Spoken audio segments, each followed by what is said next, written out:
Let's talk hybrid. My name is Antoni Lacinai, keynote speaker in the topics of conscious leadership, customer focus, and employee engagement. And with me here, I have Emma.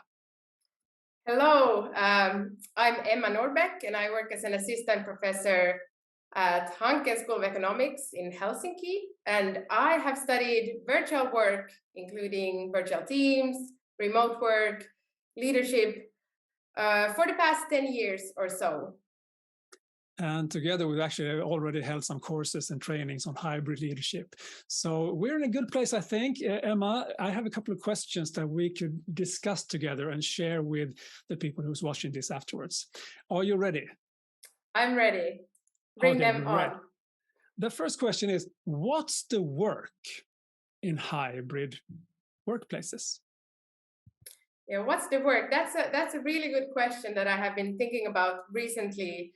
Conducting some 50 interviews with workers who have navigated this new hybrid work era, and I feel like we have too little talk about the work in hybrid work. I recently got a very illuminating insight about this when someone told me that I can do my work tasks as well at home, but I cannot do my whole job, my whole work at home. And this raised the question to me that what is this work? And I feel that workers have got a more narrow perspective about what their work really is and what they should be doing. So people commonly think that, oh, why should I go to the office? Because I can as well get my work done at home. I'm more productive at home. I'm better able to manage my work tasks and tick my to-do list off and so forth. And I would argue that we have lost sense of what work really is and what it entails.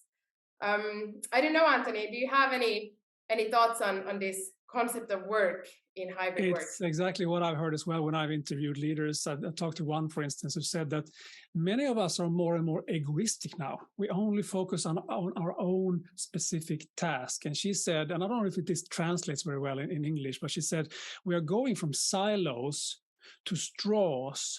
So we are so narrow in our view when it comes to work now that everything is about the task at hand. And I do believe it's a good idea to think about the task at hand, because some of them could be done anywhere. So let's be able to do it anywhere.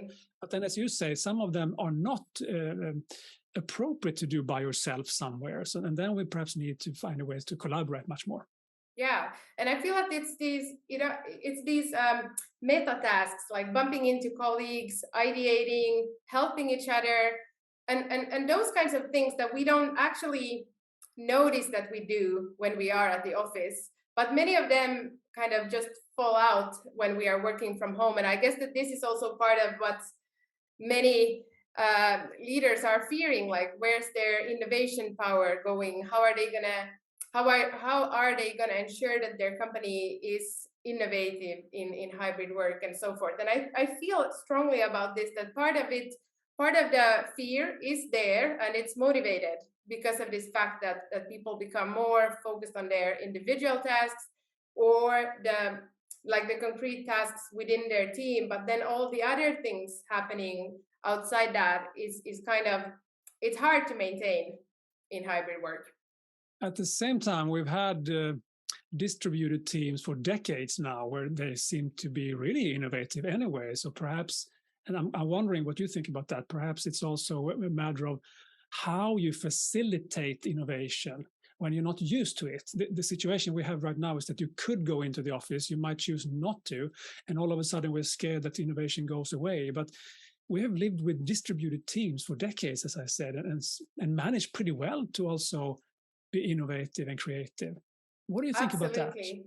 Absolutely, you're absolutely right. And I think in hybrid work, we have a lot to learn from research on virtual teams, virtual organizations, and so forth. And there are, of course, successful examples of how you can make things work, how you can be innovative in a total globally distributed environment, even because we have even globally distributed teams. And I think it all comes down to some key processes that need to be in place, or should I say, like foundations of great teams, like like one aspect which I love to talk about is this kind of sense of community and feeling that you belong to a community. And when people do that, they are more eager to work and to help each other, to ideate, to do other things that go beyond their, you know, their narrow individual tasks and so forth. So I feel that if we want to maintain an innovative community in hybrid work, we need to go back to the drawing board and think about what is defining a community and how can we build up again great communities. What do you think, Antoni? Should we set strict boundaries about days per week that you have to be at the office, or that everyone can choose freely? It really decides on if you want to hire people based on what they know or based on where they live. If you hire them based on where they live, I guess you want to have them back in the office 1 or 2 or 3 days, how many days you decide. One manager I talked to, she said that she has about 60 employees in 5 different groups, I think 5 or 6 different groups. And she said that every group should meet each other in person 1 day per week at least. And all 60 should meet each other at least 1 day per week. So we get those accidental social interactions going on. So we can, perhaps get some new ideas, collaborate perhaps with people outside of our small unit, so to say. And I haven't seen any studies who says exactly how many days you should be back if you decide to go that way. But I do know that as soon as you force things on people, force policies on people that they don't want, you will lose some people, and you will definitely lose motivation. You will lose trying talent, to figure out sure. a way to involve people in the decision making almost, and saying, you know what, we want you to be back in the office X number of days. How do we do this in the best way, or something like that, so that they know that the boundaries are there? What do you think about that? I agree fully, and I think that companies should think about ways that they can make their workplace such a cool place to work, such as people want to come back to the office. Because as you said, as soon as you force people, they will go against the rules. They would start, I've interviewed so many people who are going at the moment against their hybrid work policies because they feel that it's not benefiting themselves, it's not benefiting their team. So the team has made some decisions as team, and that's another way to go about it, which we've also seen that goes on in companies, that they let their team decide which days to be at the office, but it might have to be 1 day together at the office, or 2 days per week together at the office. But that could be kind of an alternative to go about. What do you do then if you have a half empty office? Where's the energy? Where's the buzz? Where's the, what's going on in that case? Do you need to rebuild the offices, for instance, from boring cell offices where you see no one, or perhaps landscapes where it's almost empty?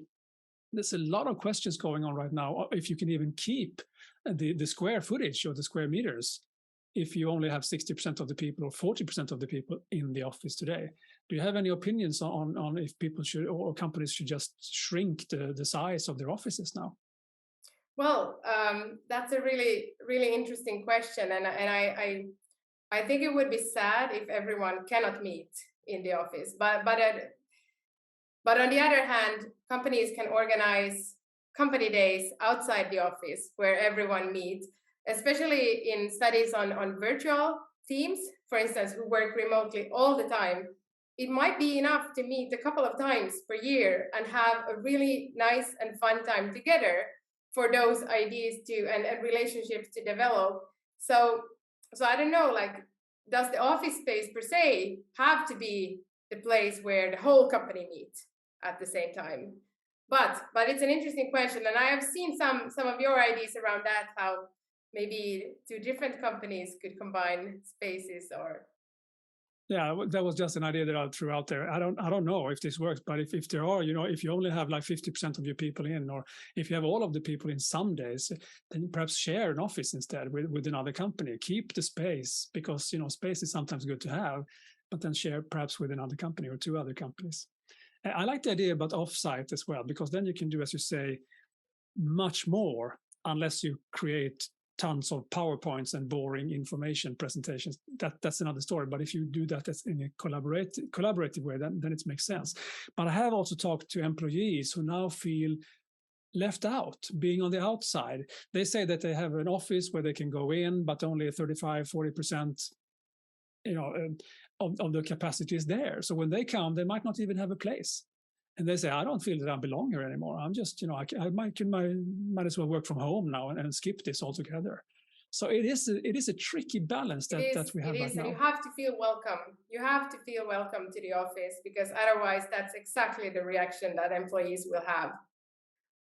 And you also mentioned, make it a fun and attractive place. One of the 6 challenges that I've found when I talk to 500 something leaders around the world is about, how do I make them come back to the office? How do I, attract them to come back to the office?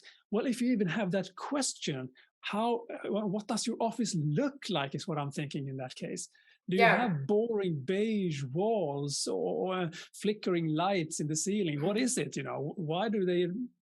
Why is this a problem that they want to come back? Is it so boring? Yeah, I definitely think that the atmosphere, like both with the interior design and everything, is important, but also the way that people treat each other is really important. So this COVID pandemic has in one way been an experiment of like people having to trust each other over distance. But in some cases, that has also led to people feeling that they are not seen, or they are not valued or heard.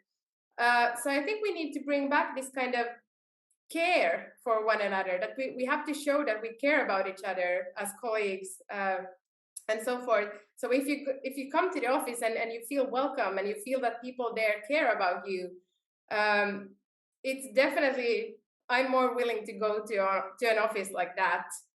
So we have to bring back the kind of human connection, I feel. And I believe to add to that also that you care about the people who are not in the office.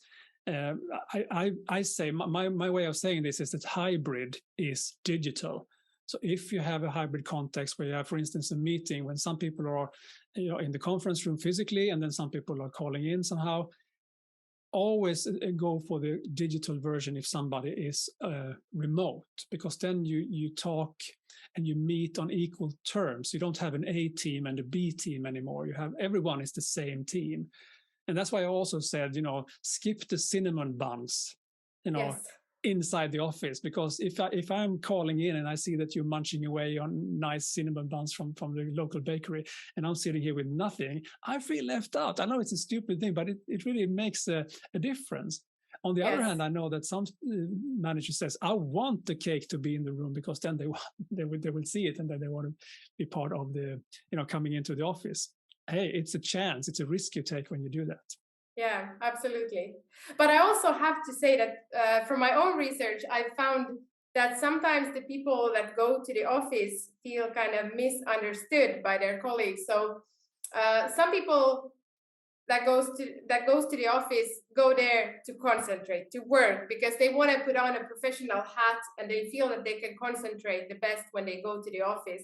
But then they say that, okay, but then we have these colleagues who occasionally come in, and then they come in as some kind of superstars who just want to talk the whole days and socialize with colleagues and so forth.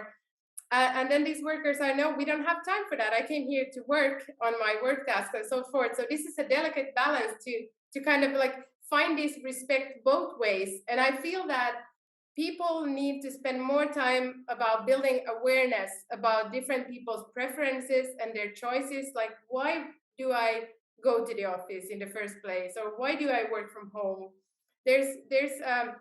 You can communicate with much more empathy if you have this understanding towards each other's situation and preferences. This is actually right, and I am the one who preaches many times that come to the office and collaborate and have fun, and then do your deep work somewhere else.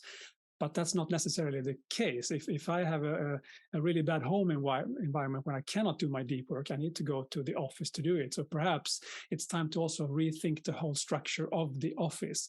Some silent rooms and then some lounge areas. So depending on where you decide to be, you do different type of tasks, so to say. That's going to be also very interesting to see, where this will lead. So that's another area where both you and I are interested in. And in psychological terms, it's called proximity bias, which also leads to something called proximity paradox. Let me explain proximity bias for everyone who watches this, and you can take the second one. So proximity bias is when you have people close to you and you favor them because they are close to you, which means that you might give them an extra fun task, or you promote them just because they are in the office with you, and you forget the remote colleagues, even though they might be much more suited to do that fun task or get promoted. And this is a risk we've seen in psychology, that some managers, they even say that I don't really trust the people that are remote as much as I trust my people around me. What do you think about that? And you also have something called proximity paradox that might even contradict what I just said. Yeah, well, the proximity bias is definitely there, as you say. And also in terms of like who belongs to the work community, like those people who are more distant tend to be left out from some social communication and kind of, yeah, not the first people the leaders might think of when they think about assigning. It's funny how you said fun task, because my next point is that not all tasks are fun to be assigned. Like a lot of people working more at the office get assigned a lot more work than people who work remotely and are able to kind of protect their time better, and they are not. So there's always a threshold with opening the phone or like sending an email to someone asking them to do something. It's much easier to go and knock on someone's door and ask like, hey, could you do this favor for me once? So in a way, I see this as a proximity paradox, because people being more in the office might end up getting more work, which means that they might perform less on some other tasks which are central to what they are doing, versus people who work remotely and the people I've studied have told that they are better able to protect their time, to manage their workload. So in the end, who knows if those are going to be the high performers who get promoted in the end, those who work remotely and are better able to protect their time. So we don't know. I don't think we've seen the like which way this proximity paradox tilt yet.